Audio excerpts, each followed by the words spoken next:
Olá a todos, eu sou Matheus Larsan e você está no canal da Restauração. Hoje vamos começar aqui uma série de leitura de sermões e homilias tradicionais dos padres da igreja e da patrística para auxiliar os fiéis na santificação dos seus dias e para espalhar também o conhecimento dos sermões tradicionais para combatermos a espiritualidade moderna, devoção moderna e promovermos uma espiritualidade tradicional. Então, hoje começaremos com a leitura do sermão de Santo Ambrósio de Milão, um dos maiores bispos e doutores da igreja, ele que converteu ninguém mais, ninguém menos do que Santo Agostinho. Santo Ambrósio, que foi um dos mais importantes da patrística, ele trata nesse sermão sobre a história do servo chamado Nabote, ele que era servo do rei Acabe, e foi espoliado e morto pelo rei devido à avareza do rei que queria roubar as suas terras. Então nesse sermão, Santo Ambrósio ele vai tratar a respeito da avareza, do dinheiro, do amor ao dinheiro, da cobiça e do desapego dos bens terrenos que todo católico deve ter. E nesse sermão, Santo Ambrósio dará algumas instruções gerais sobre como os fiéis católicos devem se portar com relação aos seus bens temporais. Então é isso, meus amigos, sem mais delongas, vamos agora começar a leitura do sermão. A história de Nabote é antiga, mas repete-se todos os dias. Quem entre os ricos não cobiça diariamente os bens alheios? Quem entre os abastados não faz todo o esforço para expulsar o pobre de seu pequeno terreno e afastar o necessitado dos limites dos campos herdados de seus pais? Quem se contenta com o que é seu? Que rico não tem o pensamento ocupado pelos bens do próximo? Não foi, portanto, apenas um Acabe que nasceu, mas, o que é pior, Acabe nasce todos os dias, e quanto a este mundo, jamais morre. Para cada um que morre, muitos outros se levantam. São mais os que roubam propriedades do que os que as perdem. Não foi apenas um pobre, Nabote, que foi morto. Todos os dias, Nabote é derrubado. Todos os dias, o pobre é assassinado. Tomado por esse medo, o gênero humano abandona agora suas terras. Carregando seu filhinho, o pobre parte com seus filhos. Sua esposa o segue em lágrimas, como se acompanhasse o marido ao túmulo. Contudo, aquela que chora sobre os cadáveres de sua família sofre menos, porque, ao menos, possui o túmulo do esposo, ainda que tenha deixado, ainda que tenha perdido sua proteção, ainda que já não tenha mais filhos, ao menos não os chora como exilados. Não lamenta o que é pior que a morte, os estômagos vazios de seus tenros filhos. Até onde, ó ricos, estenderei a vossa louca avareza? Habitareis vós sozinhos sobre a terra? Porque expulsais o companheiro que a natureza vos deu e reivindicais para vós a posse da própria natureza. A terra foi estabelecida em comum para todos, ricos e pobres, porque somente vós, ó ricos, exigis privilégio. A natureza que a todos gera pobres não conhece ricos, pois não nascemos vestidos, nem somos gerados com ouro e prata. Nus ela nos traz a luz, necessitados de alimento, roupa e bebida, e nus a terra nos recebe, a nós que ela própria gerou, incapaz de abarcar nossos bens no túmulo. O estreito torrão é igualmente espaçoso para pobre e rico, e a terra, que não conteve os desejos do rico enquanto vivo, agora o contém por inteiro. A natureza, portanto, não conhece distinção quando nascemos, nem a conhece quando morremos. Cria todos iguais, e igualmente a todos encerra no seio do sepulcro. Que diferenças podem ser vistas entre os mortos?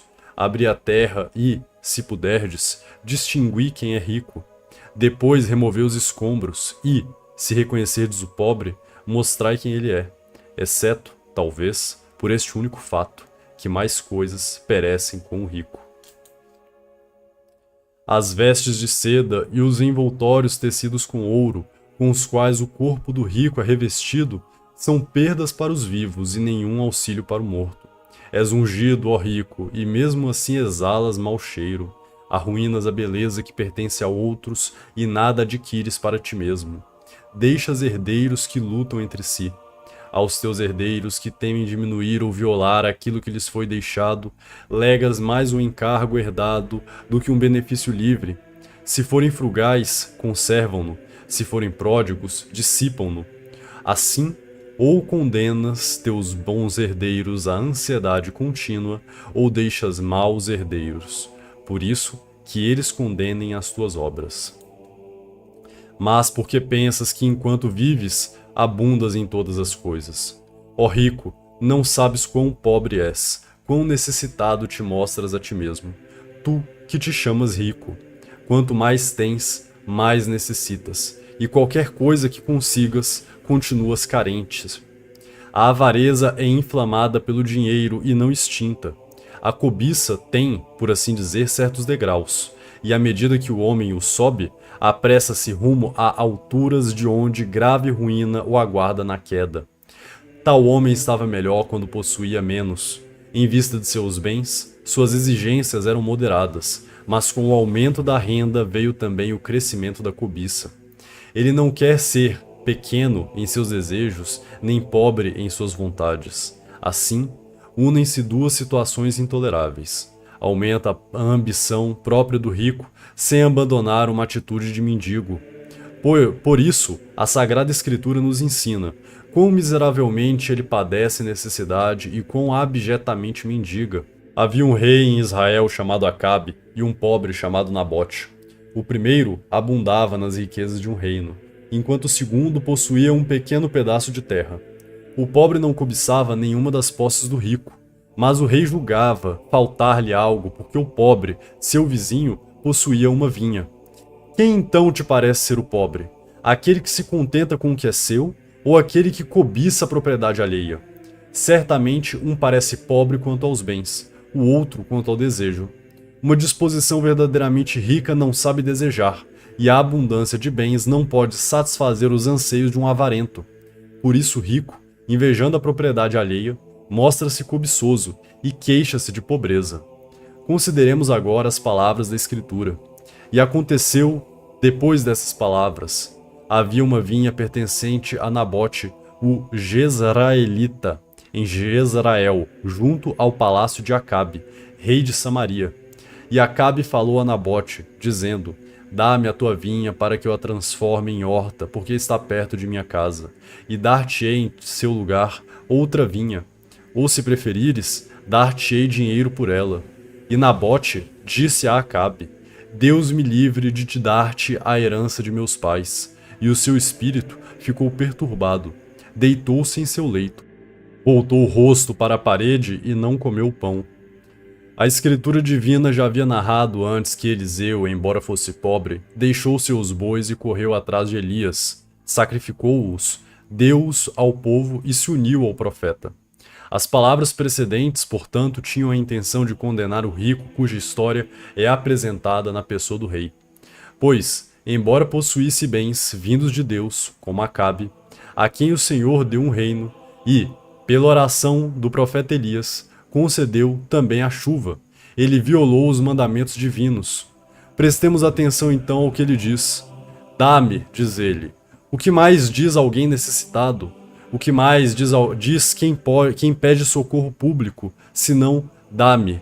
Ou seja, dá-me porque tenho necessidade, dá-me porque não tenho pão para comer, nem dinheiro para beber, nada para pagar uma refeição, nem material para vestir. Dá-me porque o Senhor te concedeu, e não a mim, os meios pelos quais deves ser generoso. Dá-me porque se não fizeres, nada terei. Dá-me porque a Escritura diz, dá esmola. Quão abjeto, quão vil é tudo isso! Não há aqui humildade, mas o fogo da cobiça. E nessa mesma degradação, que insolência! Dá-me, diz ele, a tua vinha. Ele confessa que é de outro para pedir aquilo que não lhe pertence por direito. E dar-te-ei, diz, outra vinha em seu lugar. O rico despreza o que é seu como se fosse vil e cobiça o bem alheio como se fosse o mais precioso de todos. Mas, se preferires, dar-te-ei dinheiro. Rapidamente ele corrige o erro, oferecendo dinheiro pela vinha, pois aquele que deseja ocupar tudo com suas próprias posses quer que o outro nada possua. E farei dela uma horta. Toda essa loucura, todo esse tumulto, portanto, foi para encontrar espaço para ervas insignificantes. Não é então que desejas possuir algo útil para ti, mas que queres excluir os outros. Tua preocupação é mais despojar o pobre do que aumentar sua própria riqueza. Consideras prejuízo teu que um pobre possua algo digno de pertencer a um rico. Julgas que tudo que pertence a outro é perda tua. Porque te agrada o dano feito à natureza. O mundo foi criado para todos, mas vós, poucos ricos, tentais conservá-lo só para vós. Não apenas as terras, mas até os céus, o ar e o mar são reivindicados para o uso de poucos ricos. Esse ar, que incluís em tuas vastas propriedades, quantas pessoas ele pode sustentar? Tem acaso os anjos proporções atribuídas no céu, correspondente às divisões que fazeis na terra? O profeta clama: ai dos que ajuntam casa a casa e campo a campo, e censura sua avareza estéril, pois fogem da companhia dos homens e por isso afastam seus vizinhos, mas não podem fugir. Quando excluem alguns, outros tomam seu lugar, e quando expulsam estes, outros inevitavelmente se estabelecem perto. Não podem viver sozinhos na terra. As aves se juntam às aves e assim o céu muitas vezes se escurece com o voo de uma grande multidão. O gado se reúne ao gado e os peixes aos peixes. Não resulta perda, mas convivência viva, quando buscam grande companhia, encontrando proteção no consolo do número. Só tu, ó homem, excluís teu semelhante. Encerras animais selvagens e constróis moradas para as feras, mas destróis as dos homens. Deixas entrar o mar em tua propriedade, para que não te faltem suas criaturas, mas amplias os limites da tua terra para não ter vizinhos. Ouvimos as palavras do rico que buscava o que pertencia a outro. Agora escutemos as palavras do pobre que defendia o que era seu. Deus me livre de dar-te a herança de meus pais. É como se pensasse que o dinheiro do rico pudesse contaminá-lo, como se dissesse que o teu dinheiro pereça contigo. Mas eu não posso vender a herança de meus pais. Eis algo a imitar, ó rico, se é sábio. Não deves vender teu campo por uma noite com uma prostituta. Não deves alienar teus direitos legítimos para pagar orgias ou comprar luxos. Não deves pôr tua casa em jogo num lance de dados, para não perderdes o patrimônio adquirido por teus antepassados. Ao ouvir isso, o rei avarento perturbou-se em espírito. Deitou-se em seu leito, voltou o rosto e não comeu pão. Os ricos ficam de luto quando não conseguem apoderar-se dos bens alheios. Se um pobre não se deixa dobrar por suas riquezas, não conseguem ocultar a profundidade do seu amargor. Querem dormir, cobrir o rosto, para não ver na terra algo que pertença a outro, para não perceber no mundo algo que não seja seu, para não ouvir que um vizinho possui algo próximo, para não ouvir um pobre contradizê-los. São essas as almas às quais o profeta diz: levantai-vos, mulheres ricas. E não comeu pão, diz o texto, porque buscava o pão de outro. Os ricos, que se alimentam de espólio e sustentam suas despesas com saque, preferem comer o pão alheio ao seu próprio pão. Ou, ao menos, não comeu o pão porque quis castigar-se com a morte por lhe ter sido negado algo. Comparemos agora a atitude do pobre. Ele nada possui e não pode jejuar voluntariamente, senão para Deus. Jejua apenas por necessidade. Na verdade, vós tudo tomais do pobre, tudo lhe retirais, nada lhe deixais. Mas sois vós, ó ricos, que suportais o sofrimento do pobre. Eles jejuam porque não têm, vós quando tendes. Assim, infligis a vós mesmos o sofrimento antes de o impor ao pobre. Sofreis a angústia de uma miserável pobreza como resultado do vosso desejo. O pobre de fato não tem aquilo que poderia usar, mas vós nem o utilizais, nem permitis que outros o usem. Extraís o ouro da terra e depois o escondes novamente. Quantas vidas sepultais nesse ouro? Para quem guardais essas coisas, quando ledes sobre o rico avarento? Ajuntas tesouros e não sabe para quem os recolhe. O herdeiro ocioso aguarda tua morte, enquanto o herdeiro ingrato se queixa de que morrerás tarde demais. Odeia ver crescer sua herança e está ansioso por gastá-la. Que pode haver mais miserável do que perder a gratidão daquele por quem trabalhas? Por causa dele, suportas diariamente amarga fome e temes perdas cotidianas à tua mesa. Por causa dele, te impões jejuns diários. Eu mesmo conheci um rico que, ao viajar para o campo, costumava contar os pequenos pães que trazia da cidade, de modo que pelo número de pães se podia calcular quantos dias ficaria ali. Não queria abrir o celeiro, que mantinha selado, para que suas reservas não diminuíssem. Um pão mal suficiente para alimentar o avarento era destinado a cada dia. Soube também, por testemunho fidedigno, que se acrescentasse um ovo, ele reclamaria que uma galinha havia sido morta. Escrevo isso para que saibais que a justiça de Deus, que vinga as lágrimas do pobre pelo vosso jejum, é punitiva. Quão religioso seria vosso jejum se destinasseis aos pobres os gastos de vossos banquetes. Mais aceitável foi aquele rico, de cuja mesa o pobre Lázaro recolhia as sobras para se saciar. Mas até mesmo sua mesa fora paga com o sangue de muitos pobres, e as taças de que bebia gotejavam o sangue daqueles que ele levara ao patíbulo. Quantos morrem para que se preparem prazeres para vós? Mortal é vossa cobiça, mortal o vosso luxo. Um homem caiu do telhado enquanto preparava grandes celeiros para o vosso grão. Outro caiu do alto de uma árvore ao procurar uvas adequadas para os vinhos de vosso banquete. Outro se afogou no mar, temendo que faltasse peixe ou ostra à vossa mesa. Outro morreu de frio no inverno ao buscar lebres ou armar laços para aves. Outro foi espancado até a morte diante de vossos olhos por ter feito algo desagradável, manchando o vosso banquete com o sangue que derramou. Por fim, foi um rico quem mandou trazer à mesa a cabeça de um pobre profeta, não encontrando outro modo de recompensar uma dançarina senão ordenar a morte de um pobre. Eu mesmo vi um pobre ser levado porque era obrigado a pagar o que não podia, arrastado para a prisão porque faltara vinho à mesa de um homem poderoso, levando seus filhos ao leilão, para, se possível, adiar um pouco sua punição. Talvez alguém o ajudasse em sua necessidade. O pobre voltou para casa com os filhos e viu tudo vazio, sem alimento para eles. Chorou a fome dos seus filhos, lamentando não os ter vendido a alguém que pudesse alimentá-los. Voltando ao propósito, decidiu vendê-los. Mas o dano da pobreza e o dever do amor paterno lutavam entre si. A fome exigia a venda e a natureza chamava ao dever. Pronto para morrer com os filhos antes que separar-se dele, dava um passo à frente e outro atrás. Contudo, venceu a necessidade, não o desejo, e o próprio afeto familiar cedeu diante da miséria. Consideremos agora as tempestades que se levantam na mente do pai, pensando qual de seus filhos deverá entregar primeiro. Quem, diz ele, devo vender primeiro? Pois sei que o preço de um só não basta para alimentar os outros. Só isso já seria motivo de angustiosa ansiedade. Quem devo oferecer?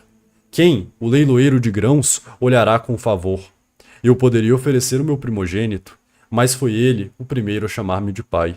Ocupa o primeiro lugar entre meus filhos, e com razão o honro como mais velho. Darei então o mais novo, mas é aquele a quem amo com mais ternura. Envergonho-me por causa do primeiro e compadeço-me do segundo. Gemo pela condição do primeiro e pela idade do segundo. Um já percebe a ansiedade, o outro nada sabe dela. A tristeza do primeiro me oprime, a ignorância do segundo me pesa. Pensarei nos demais. Um se agarra mais a mim, outro é mais tímido. Um se parece mais com o pai, outro lhe é mais útil.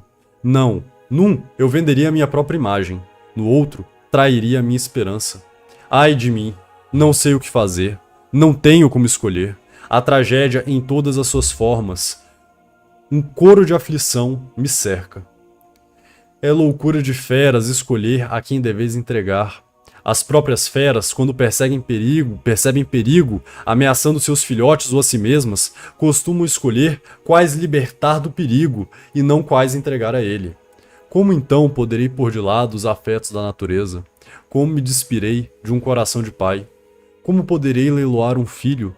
Com que palavras fixarei um preço? Em que mãos entregarei esse filho à escravidão?